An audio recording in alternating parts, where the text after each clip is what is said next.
Rudolph the Red-Nosed Reindeer, A Little Golden Book. Adapted by Rick Bunsen.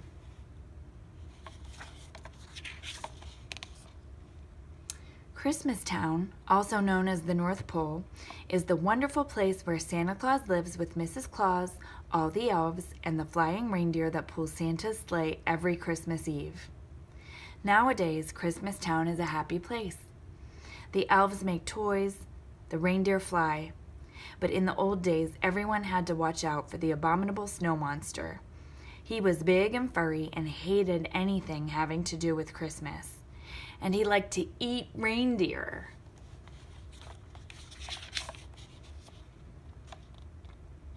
All that started to change when Santa's lead reindeer, Donner, became a papa. "We'll call him Rudolph," said Donner, looking at his new son. Suddenly, Donner and Mrs. Donner saw a bright light. "He's got a shiny red nose," said Donner in surprise. "I'd even say it glows." Santa came to see the new arrival, but then he saw Rudolph's nose. "Let's hope this glowing stops if Rudolph wants to make the sleigh team," Santa said. "We can't have any shiny noses flying through the sky." So the Donners put a little cover on Rudolph's nose. Soon it was time for the new fawns to go to the reindeer games. There they would be inspected by Santa, who would choose the best reindeer for his team. At first, Rudolph felt shy, but soon he met a doe named Clarice. "I think you're cute," she told Rudolph. The coach arrived to teach the fawns what they needed to know to be on Santa's team. "First, we'll learn to fly," he told them. "You have to get up enough speed and jump into the wind." Rudolph was so excited about his new friend that he took off with a great whoosh.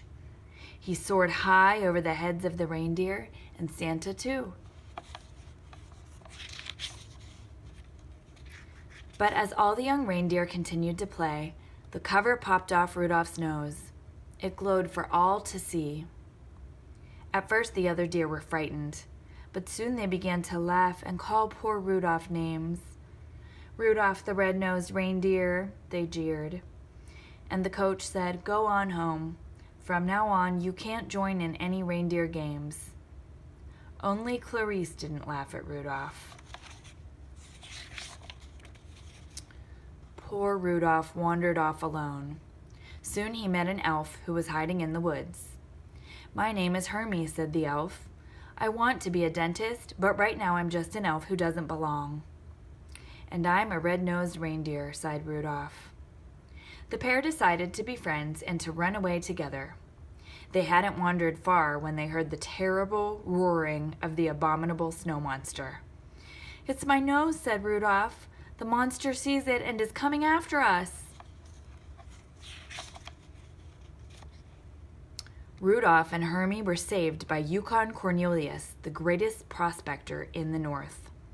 "Jump onto my sled," said Cornelius, "and we'll run like crazy." But no matter how fast they went, the monster stayed close behind. Finally, they were trapped at the water's edge.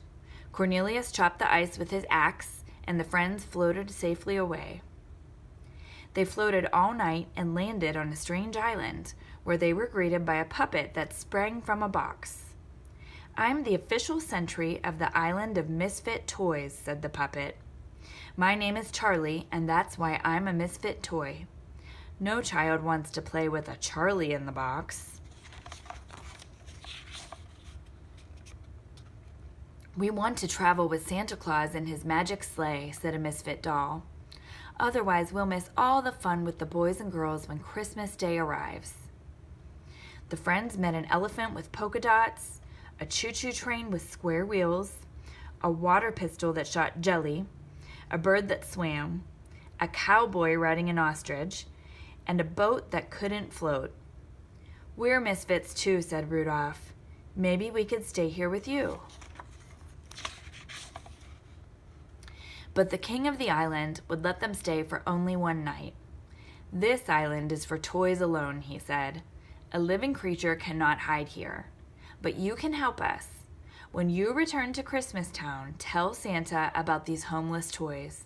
I'm sure he can find girls and boys who would be happy with them. A toy is never happy till it's loved by a child. That night, while Hermie and Cornelius slept, Rudolph lay awake. My nose will only bring my friends more danger, he thought. I must go off on my own. But as he wandered alone in the snow, Rudolph realized that he couldn't run away from his troubles.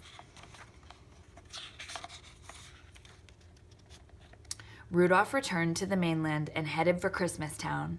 But first he had to pass the cave of the abominable snow monster. As he did, Rudolph heard voices crying, "Help! Help!" Rudolph rushed inside. There were Rudolph's parents and Clarice.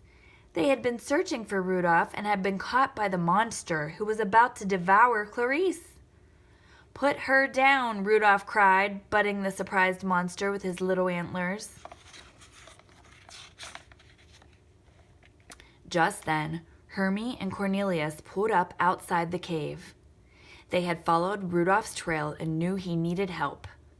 "An abominable snow monster will never pass up a pork dinner," said Cornelius. "Hermie, you sit outside the cave and oink like a pig. When the monster comes outside, watch out." Hermie approached the mouth of the cave. "Oink, oink," he called. The monster dropped Clarice and rushed outside. At that moment, Cornelius pushed a giant snowball down on top of him. Splat! Working quickly while the monster was stunned, Hermie used his dentist's tools to remove the monster's teeth.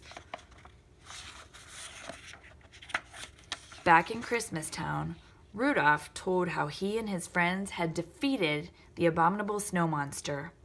Everyone realized that misfits have their place too. Rudolph told Santa about the misfit toys.